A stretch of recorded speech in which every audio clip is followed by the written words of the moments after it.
Ana Schlisk, é advogada, é poetisa, maravilhosas as poesias dela, e o juizado teve aí o merecimento, tem a gratidão de contar com o trabalho dela já há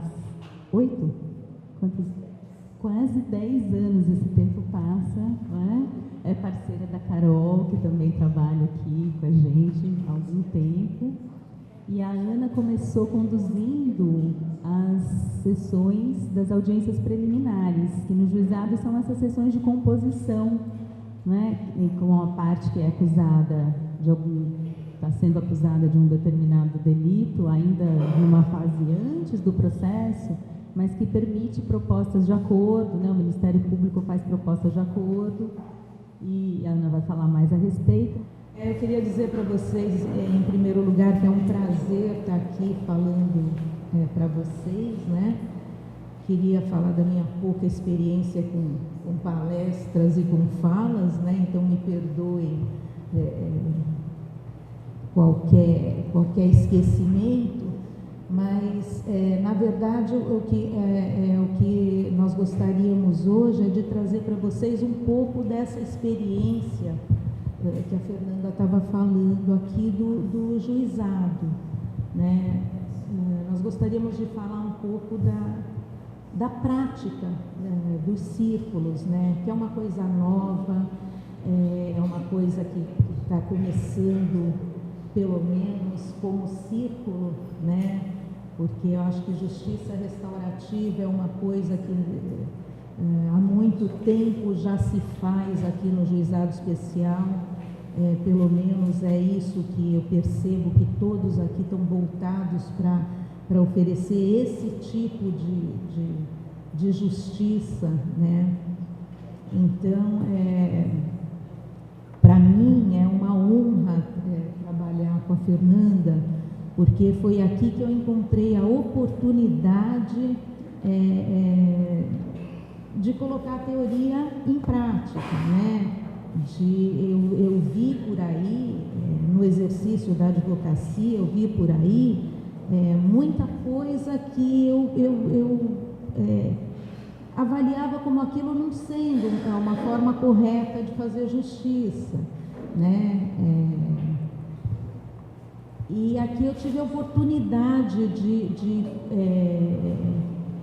dar esse tratamento humano para aquelas pessoas que procuravam a justiça, né? Que procuravam, e muitas vezes no criminal eles não procuram, né? Mas são procurados, né? Em alguns casos.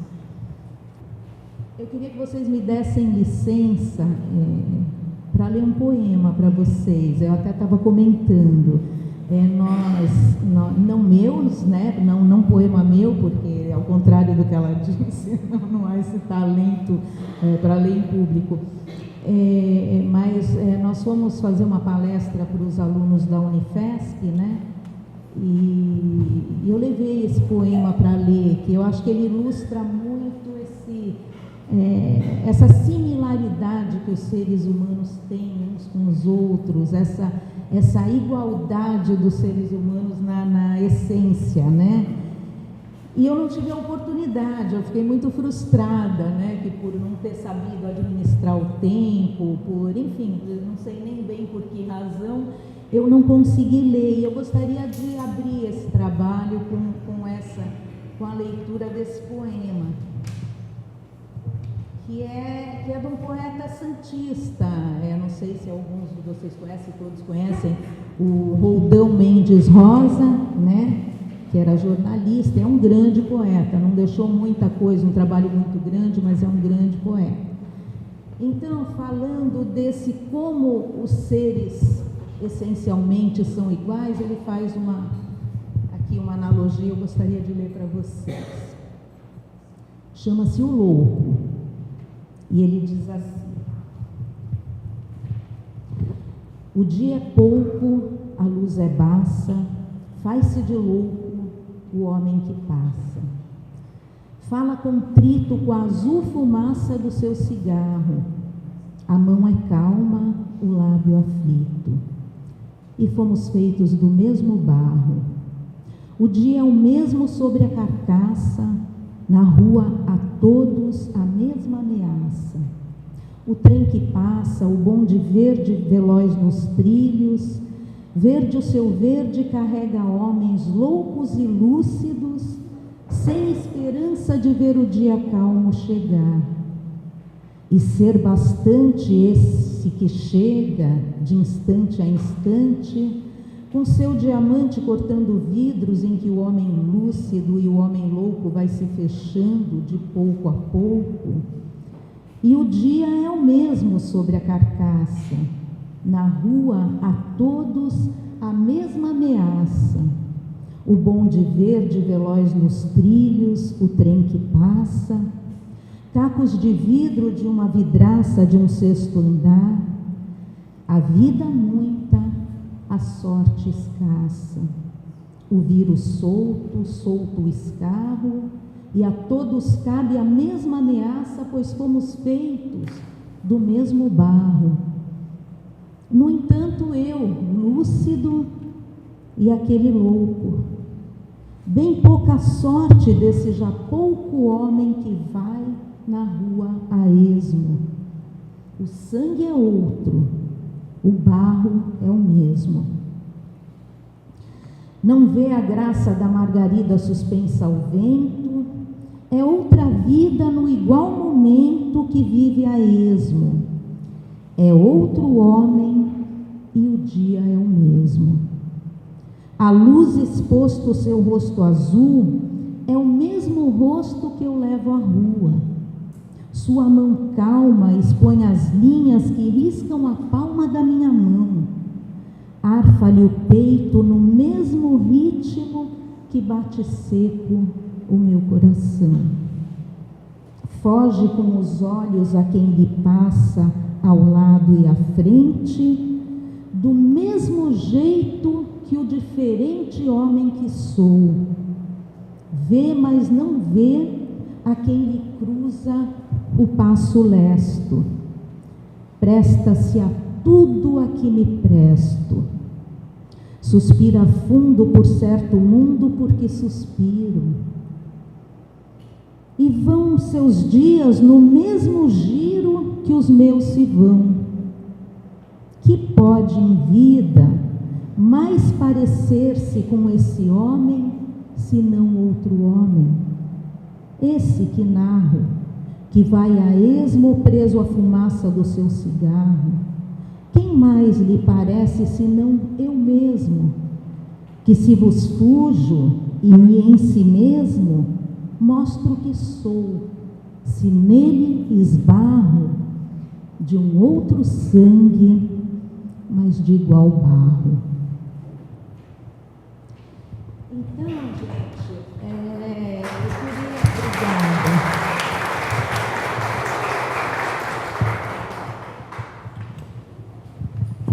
Eu queria usar para ilustrar, né, essa similaridade entre todas as pessoas, né?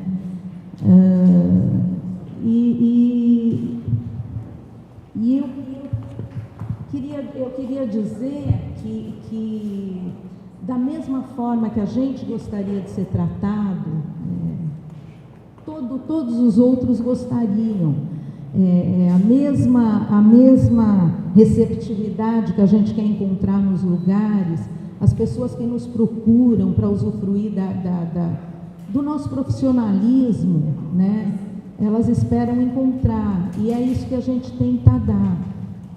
Então, acho que eu já falei demais, já me estendi.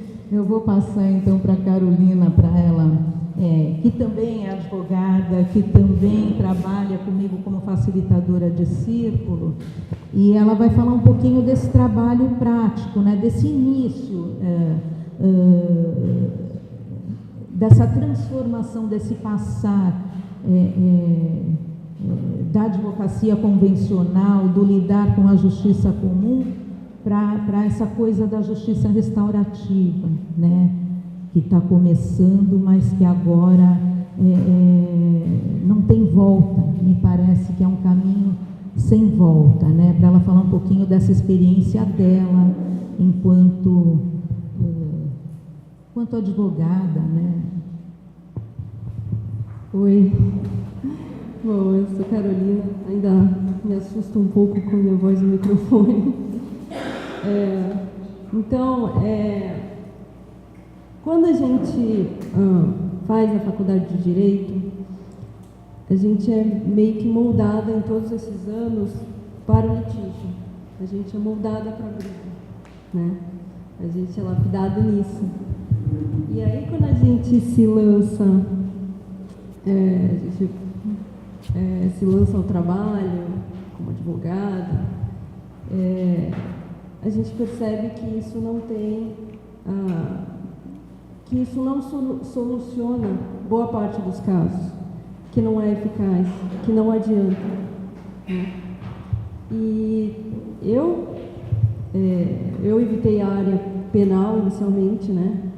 Lancei a área civil, não queria lidar com certos problemas mais complexos, mas acabei lidando, né? Porque aí eu caí para a área de família, e na área de família, principalmente, ficava muito evidente que o litígio não funcionava. O que a justiça lidava era aqui, mas o conflito estava todo ali embaixo, todo ali, né, escondido ali embaixo. Eu tive alguns casos, tive um caso para mim que foi muito emblemático, foi uma pessoa, uma cliente, que ela não conseguia lidar com o fato de, e ela falava isso, do companheiro ter se casado novamente. Então, ela não conseguia lidar com isso, e dessa incapacidade dela, gerou inúmeros litígios, inúmeras brigas. Disso surgiram 5 processos, um processo dificílimo de guarda, e a guarda, infelizmente, muitas vezes é utilizada para atingir o companheiro, né, o ex-companheiro, e aquilo não acabou com uma acusação muito grave, que se desdobrou na área penal, e você via que aquilo não vai resolver nunca, porque a justiça está pegando esses casos, né, que chegam a ela ali em cima, mas o que está ali embaixo nunca é tocado, ninguém lidar com aquilo. Então eu comecei a procurar outras soluções para a área da justiça, ver outro modo de enxergar a justiça, né? E aí foi que eu comecei a entrar em contato com os métodos adequados de solução de conflito, a mediação, a conciliação, a arbitragem, a negociação. E é outro mundo, né? É realmente onde você vê que consegue resolver as coisas. Porque apesar de você ter uma personalidade, eu nunca gostei muito de conflito, né? Nunca fui uma pessoa muito beligerante. Mas se você está envolvido, se tem uma outra pessoa que é combativa, ela vai forçar uma reação sua. E aí, quando você já vê, você já está no conflito. Eu sempre falo até de uma experiência que eu tive com um advogado muito, muito beligerante, muito agressivo, assim. E quando eu me vi, eu estava ali, né, lidando com picuinhas no processo. Aí ele fala, não, eu quero isso. Aí eu falo, não, isso eu não quero. E ficou uma coisa totalmente infantil. E o juiz era chamado, meio que numa situação de pai. Aquele negócio de se eu levantar daqui, apoio os dois, entendeu? E você se sente infantilizado. Se você se sente infantilizado enquanto profissional, advogado, imagine as partes, que nem voz no processo quase tem, né? Elas se manifestam por meio do seu advogado e falam muito pouco em audiência, às vezes depoimento pessoal, às vezes alguma coisa, mas a maioria das vezes ela não tem voz no processo. Então, na justiça restaurativa, na mediação, na conciliação, existe um empoderamento da pessoa. Ela se torna capaz, ela sempre foi capaz, mas é concedida a ela a oportunidade de resolver sua vida, seus conflitos, sua situação com a outra pessoa, porque, de repente, na área da família era muito evidente, a justiça estava determinando que horas quem ia pegar o colégio, a criança no colégio, como ia ser sua festa de Natal, como ia ser sua festa de Ano Novo, com que pai. E quanto mais brigas existiam, porque eu tinha clientes que tudo ele queria levar ao juiz, a pessoa perde totalmente a capacidade de dialogar. E aí, inicialmente, eu lidei com a mediação e a conciliação, e através quando eu pegava carona com a Ana, ela me falava alguns casos da justiça restaurativa, porque a lei dos juizados, ela concede uma oportunidade de justiça restaurativa naquele modo encaixotado, né, da audiência de conciliação.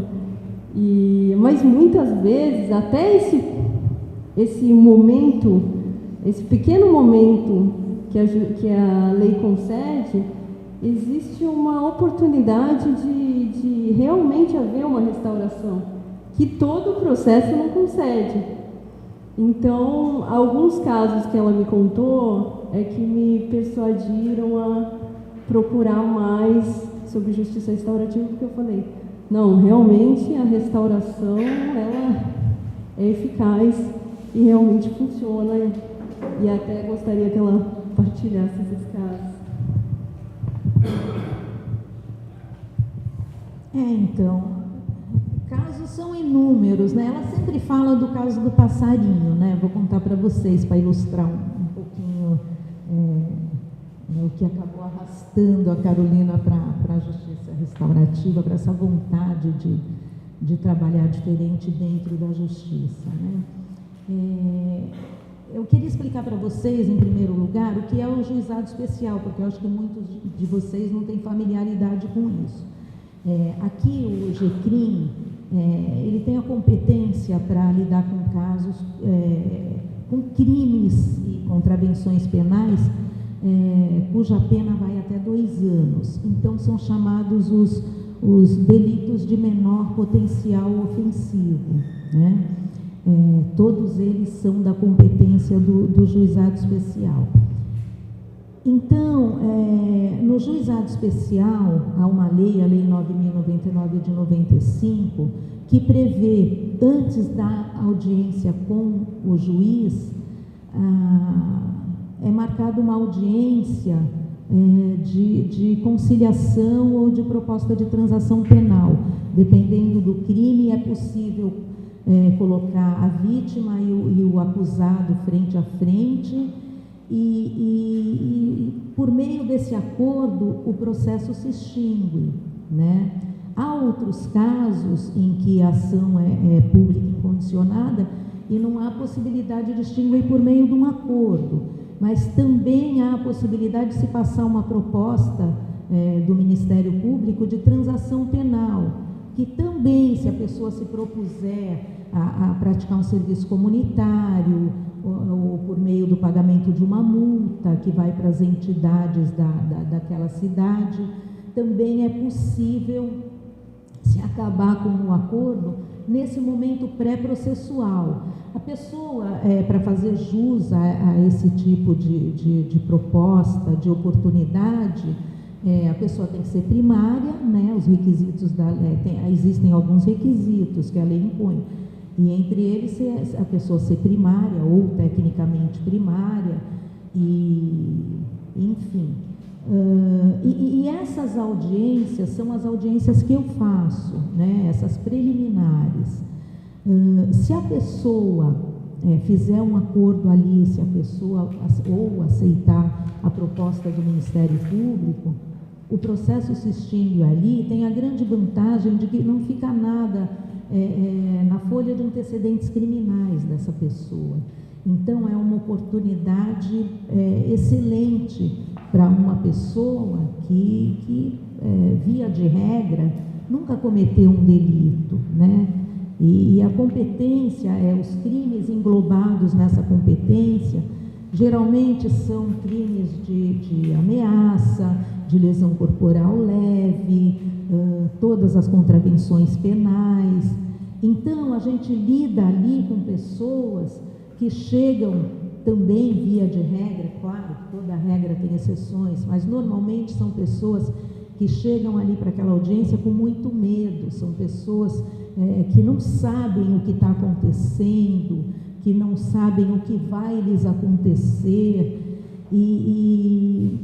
então o acolhimento dessas pessoas naquele momento, eu acho que tem que ser uma coisa especial,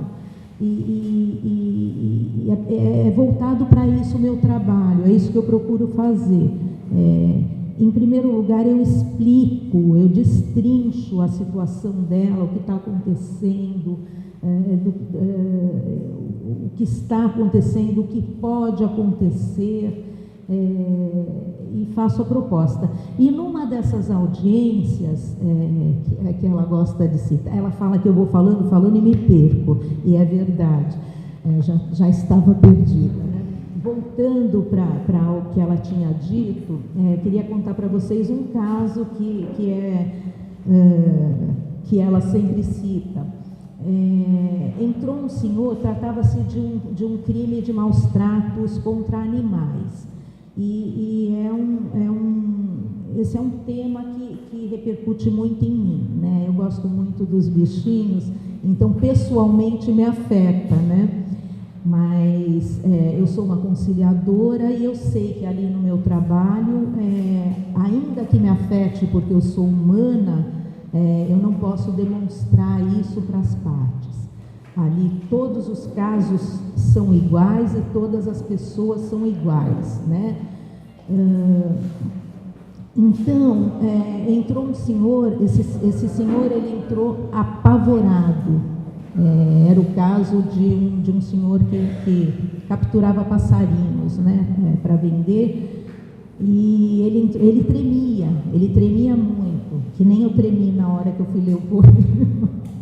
E eu percebi muito nervosismo por parte dele, e eu procurei tranquilizá-lo, né? E decorreu a audiência e ele aceitou a proposta feita, né? E no final ele me disse assim: olha, doutora, eu pensei que eu ia ser preso. E eu falei para ele: o senhor me permite fazer Normalmente eu não costumo fazer o papel de conselheira, né? Mas existem casos em que eu peço essa licença. Então eu falei: o senhor me permite fazer uma observação? Ele falou: ah, claro.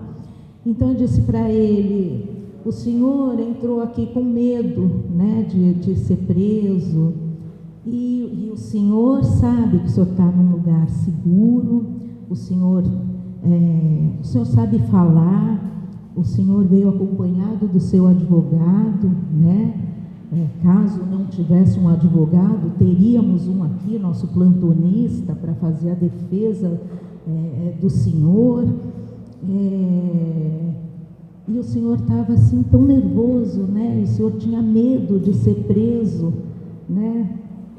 O senhor já imaginou esse passarinho que foi tirado da mata, que tinha provavelmente uma famíliazinha, que voava, que não sabe falar, que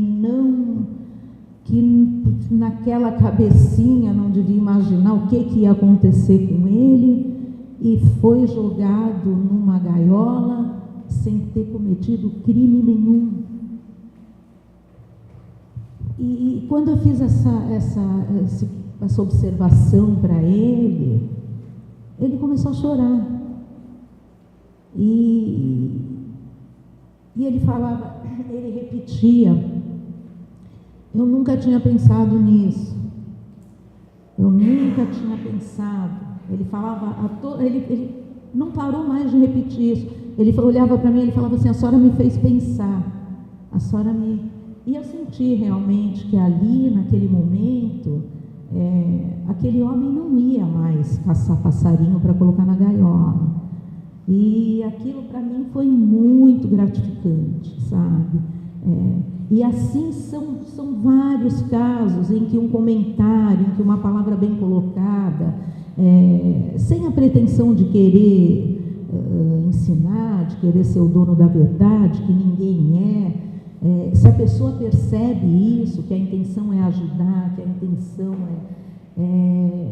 as pessoas, elas se modificam, né? Então a gente, enquanto facilitador, a gente tem esse poder de chamar as pessoas à consciência, muitas vezes, né? Porque eu sempre digo que a justiça restaurativa, ela abre espaço não só para o diálogo, mas para a reflexão, né? E às vezes as pessoas, nas minhas audiências eu falo muito isso, que todo conflito ele nasce de uma coisinha assim e cai na espiral de conflito e vai crescendo e vai ganhando uma proporção que as pessoas não imaginavam, não esperavam, porque em nenhum momento ali no meio elas pararam para pensar que podiam fazer diferente, que podiam interromper aquela espiral, né? Então eu digo para essas pessoas que ali é uma oportunidade de parar, refletir e, se quiserem, fazer diferente dali em diante. E normalmente as pessoas gostam e abraçam essa oportunidade. Então, gente, com os círculos, a gente percebeu, quando a gente começou a perceber que naquele curto espaço de uma audiência, muitas vezes não se conseguia, não se conseguia resolver totalmente. Obrigada. Surgiu a proposta da justiça restaurativa e a gente abraçou. Então fomos fazer formação, né, com muitas pessoas que estão aqui com a gente, e aí a gente foi procurar aprender sobre justiça restaurativa, a gente foi aprender comunicação não violenta, a gente está aprendendo as constelações sistêmicas, tudo que aparece nesse sentido a gente abraça e a gente vai tentar aprender para acrescentar um pouco, para melhorar um pouco o trabalho da gente, porque eu acho que é só assim que a gente se sente realizado, né? Então, depois de 2 anos de formação em justiça restaurativa, nós resolvemos arregaçar as mangas, né, e implantar os círculos restaurativos dentro do judiciário. Agora, há cerca de 15 dias, menos de um mês, não sei quanto, houve a cerimônia até aqui nessa sala mesmo, né, foi sancionada a lei da justiça restaurativa aqui em São Vicente, né, e nós já estamos implantando os círculos. Então, eu vim falar para vocês da experiência do primeiro círculo restaurativo que foi feito dentro do judiciário, né? Nós tínhamos um caso que já estava, a doutora Fernanda passou, já estava para sentença, né? Esse primeiro caso já estava para ser sentenciado. E era um conflito muito grande, era uma situação muito complicada, envolvendo muitas pessoas, né, e gerando inúmeros BOs, inúmeros processos, né. Então, era um caso de uma moça que emprestou um cartão de crédito para uma vizinha e se desentenderam na hora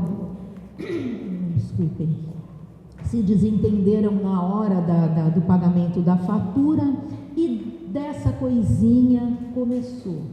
Então, brigaram e aí essa briga acabou envolvendo a irmã da ré, então eram 2 rés e uma vítima.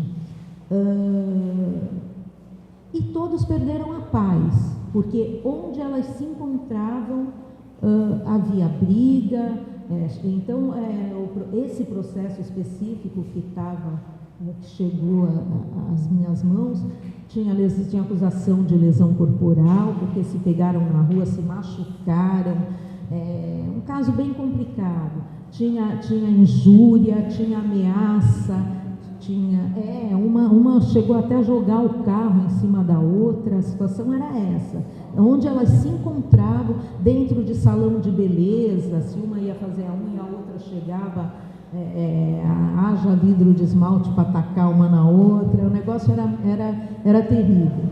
Então eram pessoas que tinham perdido a paz, eles, os familiares e as pessoas daquela comunidade, né, por conta dessa briga que começou entre duas.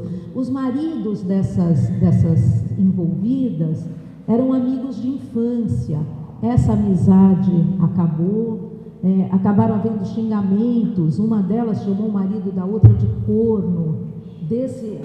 As duas, foi recíproco, porque depois a outra, na primeira oportunidade, no meio de todo mundo, chamou o marido dela, disse que corno era o marido da outra.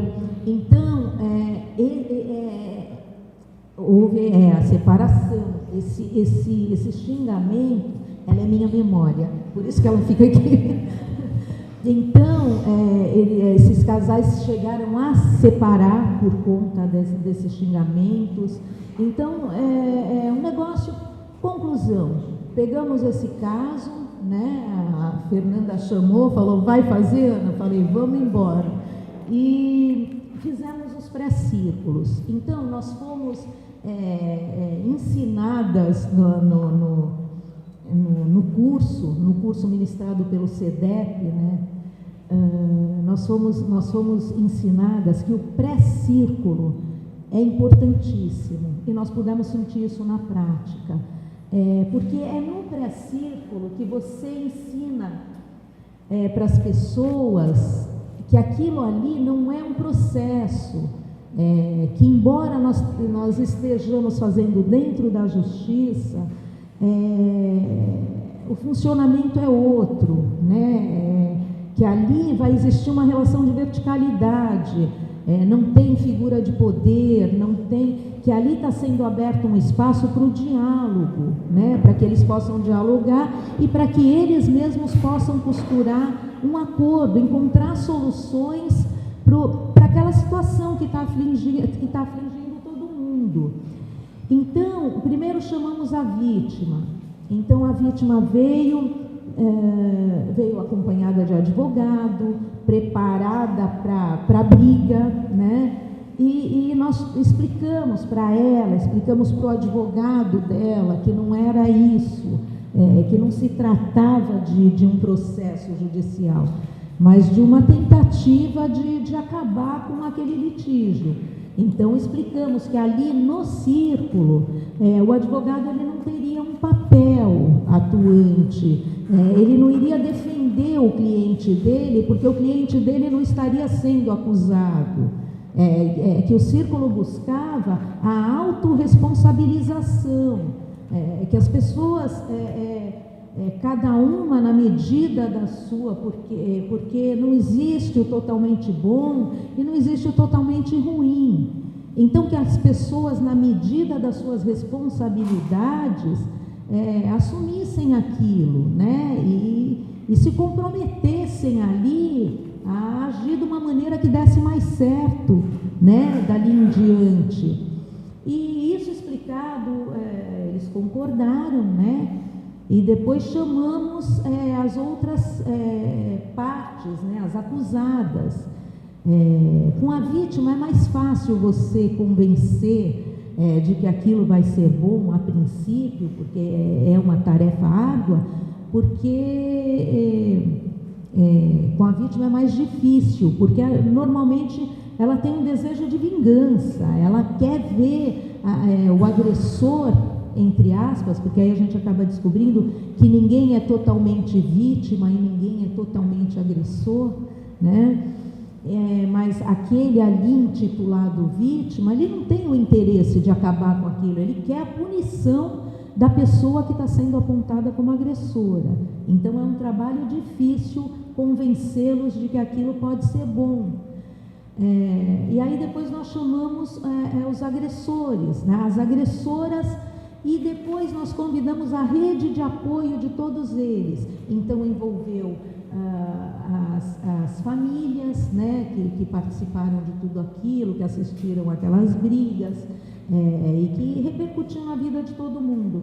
Nós chamamos o pessoal do salão de beleza, né, o pessoal da comunidade, vieram amigas de uma parte, de outra. Nós procuramos equilibrar para que uma não trouxesse muita gente, para que a outra parte não se sentisse. Então, a rede de apoio nós procuramos colocar num número igualitário, né? E inclusive teve um negócio interessante, queria que a Carolina contasse quando foram chamadas que até com as palavras a gente tem que ter muito cuidado, né? Fala um pouquinho Então, quando eles vinham, né, no pré-círculo, a gente tinha que ter também a tarefa de diluir o caráter da justiça, né? E mostrar que aquilo ali não era uma briga, era muito pelo contrário, era uma possibilidade de resolver o conflito de outra forma, resolver realmente o que está acontecendo por trás. Então, a gente sempre orienta que eles venham, não para brigar, mas dispostos a fazer a paz. E eu falei assim, cheguei e falei para quem foi no pré-círculo, eu falei, venham desarmados. E só que uma falou para a outra na comunidade lá, e quando veio o pré-círculo da rede de apoio das ofensoras, ela veio totalmente assustada. Ela falou assim, mas o que é que vocês estão fazendo que precisa alertar para vir desarmado? Porque eu tinha certeza que todo mundo ia entender que venham desarmados com o espírito desarmado. Mas eles levaram totalmente para o lado literal e acharam que era uma situação quase de guerra, que você precisa alertar, um procedimento na justiça que você precisa alertar para eles virem desarmados. E ela falou, nossa, mas o que é isso? Eu fiquei assustada. Eu vim aqui, mas eu fiquei assustada. Que procedimento é esse? O que é isso que vocês estão fazendo para alertar isso? E aí eu me conscientizei que até com as palavras você tem que tomar muito cuidado com que tipo de palavras, com as palavras para o seu linguajar no pré-círculo, né? Eu já estava tomando cuidado para diluir juridiquês e tal, mas assim, mesmo usando as palavras que eu costumo usar no sentido figurado, não deu muito certo também, né? Então, e tudo isso foi trazendo, né, aprendizado. E no dia do círculo, outra coisa, eu percebi que nesse pré-círculo a gente tentou de todas as formas demonstrar que o procedimento não era judicial. Mas eu percebi que no final eu só consegui isso quando eu falei assim para as pessoas: olha, gente, e vai ter bolo. Nossa, vocês não têm noção do que a palavra bolo provocou nessas pessoas. Aí pronto, aí eu percebi que eu tinha conquistado aquelas pessoas, né? É como se a perspectiva de que fosse haver um bolo no final do procedimento tivesse deixado aquelas pessoas totalmente à vontade, né? Então, chegou o dia do círculo, né? As pessoas chegaram, todas se sentindo muito constrangidas, estava um climão, né? No início, essas pessoas chegando, pessoas que não podiam mais frequentar o mesmo ambiente, né? E nós fomos acolhendo. E outra coisa, para vocês perceberem a importância do pré-círculo,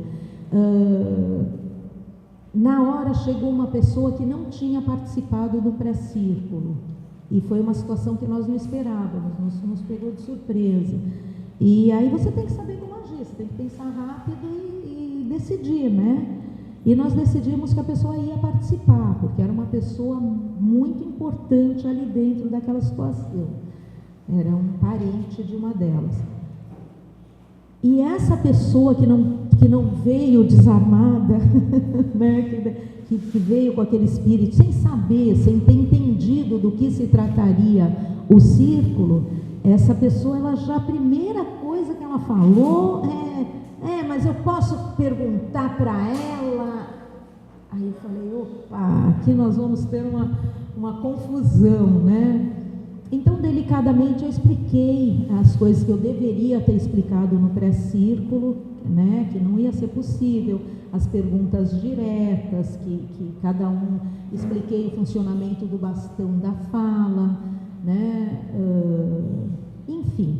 E quando nós organizamos o círculo, houve uma polêmica já entre eu e Carolina, né?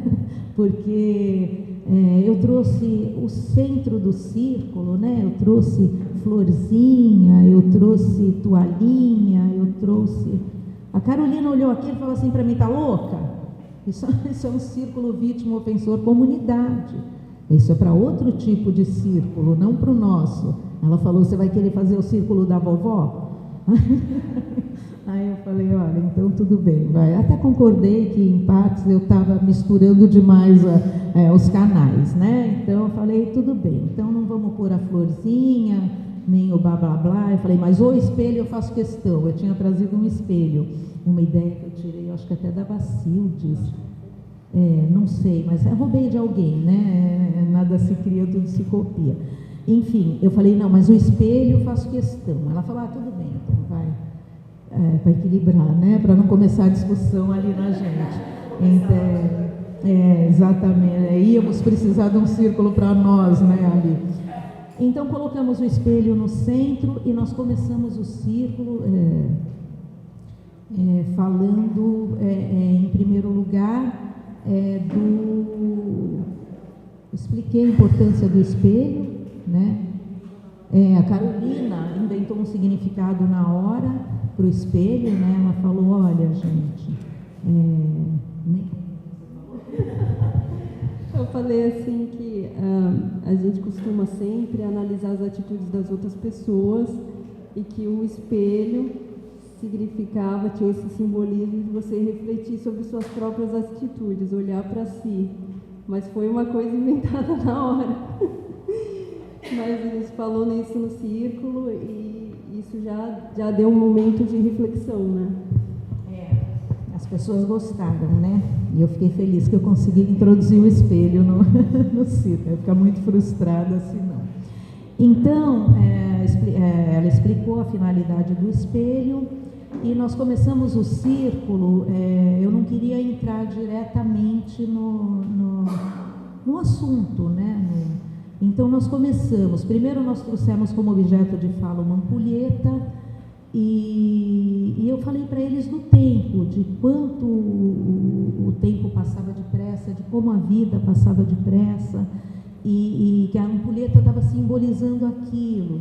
E de quanto tempo a gente desperdiça em coisas que aborrecem a gente, que tiram a paz, que tiram o sossego, e que valia a reflexão de que se aquilo valeria a pena, né? E aí, em seguida, nós contamos a história dos dois lobos, que eu acho que vocês devem conhecer, porque em tempos de Facebook, quem não conhece a história dos lobos, mas se por acaso alguém, Marcela, não conhece, e se mais alguém também, o velho índio, né, estava contando para o seu neto, vou resumir assim a historinha, tá? O velho índio contava para o seu neto que dentro de nós habitavam dois lobos, um lobo ruim e um lobo bom, e que eles estavam o tempo inteiro em conflito, eles brigavam o tempo inteiro. E aí o neto pergunta para o avô, mas vô, e qual deles vence? E o avô respondia, vence aquele que você alimenta. Então nós contamos a historinha dos lobos, né? E aí eu comecei a passar, expliquei o funcionamento, como seria, começamos a passar o bastão da fala. Então nós nos preocupávamos para orientar aquelas pessoas em a pergunta que eu fazia, ou a colocação que eu fazia, que a gente também trouxe um papelzinho desse, né, no dia para orientar a gente, em primeiro lugar, para depois poder orientar eles. A gente ia fazendo a pergunta e a gente mesmo ia respondendo em primeiro lugar. A gente teve essa preocupação, meio que para dar um norte, um exemplo de como seria, né? Isso funcionou muito bem. Então, começamos a passar o bastão e eu comecei perguntando para eles, pedindo para eles, evocando uma figura para que a gente homenageasse, trazendo para aquele círculo uma pessoa viva, morta, não importava, mas uma pessoa que simbolizasse para eles a paz, que trouxesse essa, né, que tivesse ensinado alguma coisa nesse sentido para eles, que os inspirasse, né?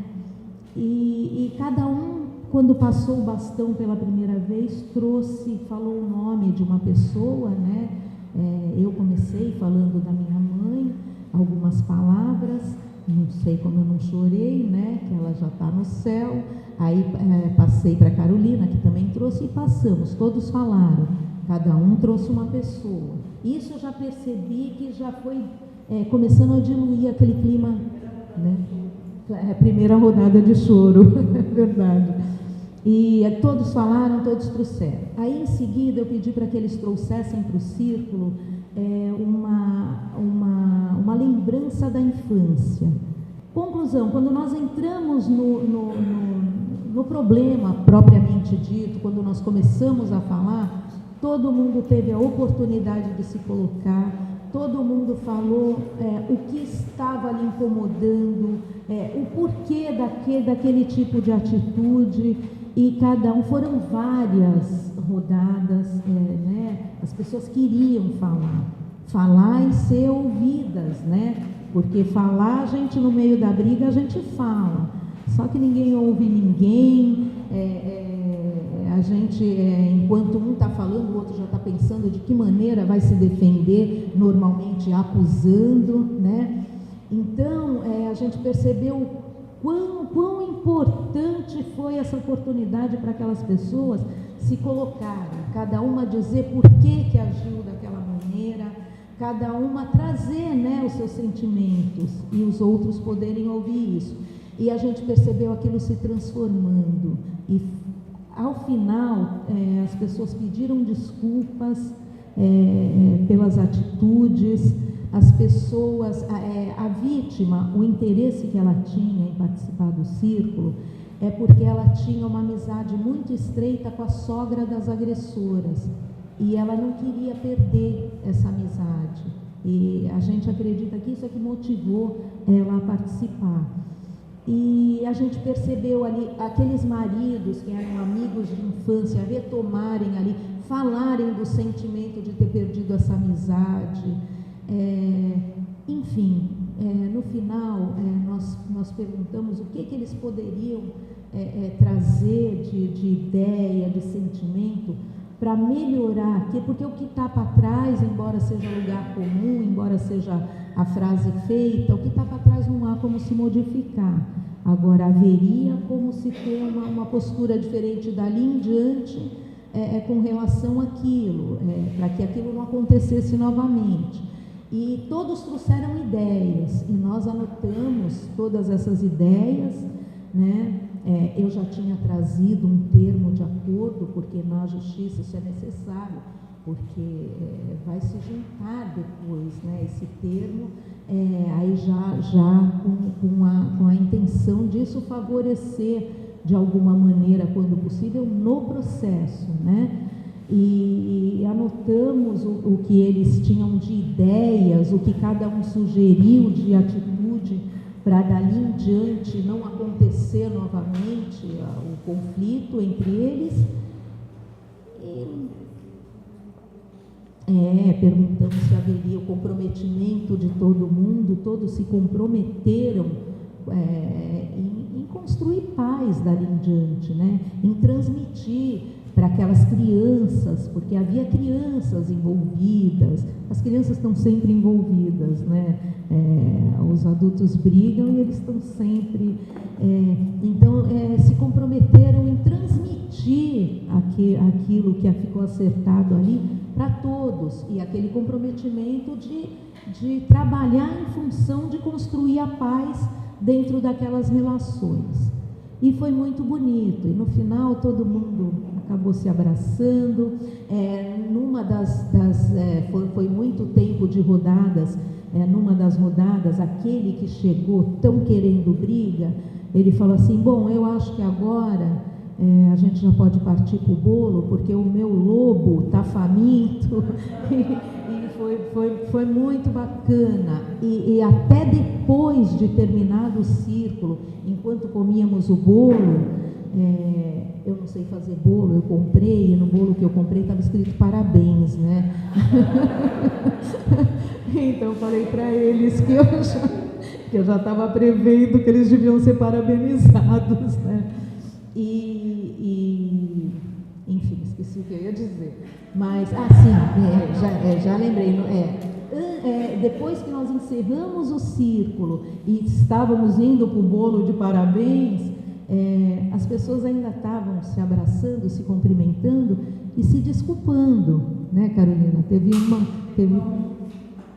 que ela falou: olha, eu não me desculpei, mas eu queria me desculpar agora, e abraçou lá Então foi assim uma experiência muito bonita, muito gratificante, né? E, enfim, é isso. Não sei se a Carolina quer falar alguma coisa sobre... Eles, naquele momento, elas falaram que quando xingaram, né, o marido da outra de corno, que foi só para xingar mesmo, não tinha nenhuma insinuação por trás disso. Isso também foi diluindo toda a briga por trás, né? Os dois casais estavam meio em conflito. E houve um pedido de desculpa, né, da vítima para o marido da ofensora. E aí, depois do bolo e de todas aquelas, de todo o procedimento, a ofensora foi no marido da vítima e pediu desculpa. Falou que não tinha pedido desculpa no círculo, mas que ele devia desculpas por ter chamado ele daquela forma. E foi uma coisa, assim, incrível. Porque depois a gente encontrou com ela, né, com a vítima, e aquilo tudo se resolveu. Um caso, assim, de extrema beligerância, de espiral de conflito, né, que envolveu até uma menor, que chamou que a gente não falou, mas a filha de uma das agressoras chamou a vítima de falciane, isso que gerou uma das brigas, né, sempre. Falciane. Aí a vítima xingou a menina, a mãe interveio, houve uma briga de rua, uma grande cicatriz no braço, a vítima tinha. Então era muita briga, que foi engolindo cada vez mais gente daquela vizinhança. Então aquilo ter sido resolvido foi uma coisa assim incrível, uma célula, sabe, de conflituosa, e ter sido resolvido aquilo ali foi uma experiência maravilhosa. Eu queria que você falasse um pouco mais sobre o pré-círculo, eu queria entender melhor isso. Então, o pré-círculo, gente, na realidade, é aquele momento onde você vai explicar o que é o círculo, né? É um momento que você vai receber as partes separadamente e você vai colocar para elas o intuito do círculo, você vai passar para elas qual é a metodologia do círculo. Então, ali em primeiro lugar você vai ouvir a história, você vai ver a visão da história daquela parte. Porque uma mesma história, a gente descobre que ela tem várias facetas, né? Ela tem, sob cada ótica, a história muda, né? E aí, inclusive para a gente é um aprendizado, porque seus conceitos de verdade, de certo e errado, eles vão todos para o chão, né? Eles desmoronam. E você está ensinando para aquelas pessoas, mas você está aprendendo muito mais, né, ali. Então, você vai ouvir a história no pré-círculo, você ouve a história você acolhe a parte, você ouve a história da parte, e você explica como vai ser o círculo, explica literalmente que vão ser postas as cadeiras, que as pessoas vão vir, que a gente no processo, muitas vezes, as pessoas que são arroladas como rede de apoio, são testemunhas no processo, né? Então, a gente explica que a rede de apoio não é testemunha, que no círculo restaurativo, as pessoas arroladas como rede de apoio não vão acusar, elas vão contar da ótica delas, de cada uma delas, como elas se sentiram em relação ao conflito, como que aquilo influenciou na vida delas, de cada uma, como elas sentiram aquilo. Elas não vão acusar, elas não vão dar a sua opinião sobre o que ela acha de fulano ou de cicrano. Não, elas vão se colocar em primeira pessoa, elas vão dizer como elas se sentiram. Pessoal, na verdade, assim, todas essas habilidades ou esses métodos, né, eles estão a serviço de uma coisa que é tão simples, que é resgatar, nos lembrar da nossa humanidade, né? Então, vocês veem como todos esses procedimentos, no fundo, todas essas rodadas das quais a Ana se refere, iniciais, né, de mencionar uma pessoa que foi importante, que foi muito inspiradora na sua vida, né, tudo isso. E aí é a criatividade de vocês que entra em jogo, né, no momento da condução de um círculo. Por isso que a gente tem que estar muito aberto e muito presente, né? Tem que sentir naquele momento o que vai fazer sentido, o que vai criar sentido, né, para quem está envolvido, o que vai resgatar, né, essa nossa humanidade que no meio de um conflito ela está tão encarcerada em tantas camadas de defesa, né, uma defesa que se propõe muitas vezes a ser autoprotetiva, né, nossos medos. Então no fundo é simples, né? Vocês veem a coisa do bolo, né, a perspectiva da gente poder comemorar, estar juntos depois. Vocês imaginam uma situação como essa, que as pessoas eram muito amigas, o nível de ruptura que isso causou, né, não só entre elas, mas entre os maridos, a sogra, que era uma amiga comum, as crianças que brincavam juntas.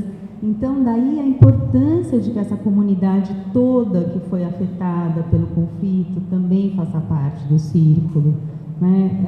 Essa comunidade também precisa ser restaurada, não é? Aí quando você pergunta, né, da participação da comunidade de apoio no pré-círculo, é importantíssimo que a gente não esqueça de ninguém, que de fato no momento da restauração desse tecido relacional que foi esgarçada, que essas pessoas façam parte, porque a gente sabe que, havendo torcida contra, né, a gente brinca que às vezes tem uma torcida, né, para o conflito continuar, que continua alimentando o conflito, né? Eu brinco assim nas audiências, nos momentos em que eu falo que o pessoal não pode dar bola para a torcida, porque a torcida está lá insuflando, né? Mas não são eles que estão aqui, que estão sendo vitimizados por um processo judicial, não são eles que acordam, ficam com medo de sair na rua porque o outro ameaçou, né? A torcida está ali quase que assistindo a novela, né? Infelizmente, e aí a gente tem que trabalhar essa torcida também, para entender que valores são esses que estão nutrindo essas pessoas, né? Por que elas estão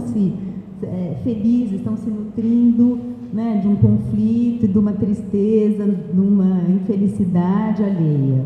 Então, tudo isso precisa ser trabalhado, e a gente está remando contra uma maré, se a gente for pensar, cultural, né? Porque a novela não está ensinando isso, né? A novela está ensinando que o barraco é, pô, que legal, né? Que bonito. Exatamente. E a gente vê isso todos os dias, né? Como assim, realmente tem muita gente que se nutre, né, desse tipo de sombra, né? Tá ali chupando de canudinho, né? Vampirizando. Então, é trabalho também. Então, não estou julgando, porque, infelizmente, a gente vive nessa maré cultural, então é preciso transformar isso, né? E só uma coisa que eu queria contar, né? Que a gente está tendo essa noção de como se faz um círculo, isso se aplica a todos os círculos em que alguém se sentiu afetado, né? Em que houve, a gente identifica aí a figura de alguém que possivelmente ofendeu, né? A gente não gosta desses nomes vítima e ofensor, né? Porque a gente entende que, em alguma medida, todo mundo é responsável pelo conflito. De alguma maneira, a grande maioria dos conflitos a gente pode perceber que eles foram retroalimentados, então todo mundo tem uma participação. Esse nome a gente ainda não conseguiu substituir por alguma outra coisa, mas ele é muito simbólico, né? O fato de ser vítima congela a pessoa numa situação, se a gente for pensar, é de praticamente impotência, né? Eu sou vítima, então eu sou vítima, eu estou aqui congelada nesse sofrimento, nessa minha incapacidade de transformar as coisas, né? Então, só para a gente refletir um pouquinho sobre isso, né? Como cada uma das pessoas que se vê envolvida no conflito, né, tem autorresponsabilidade e tem poder, né, para transformar. Isso é básico, assim, nas práticas restaurativas, né?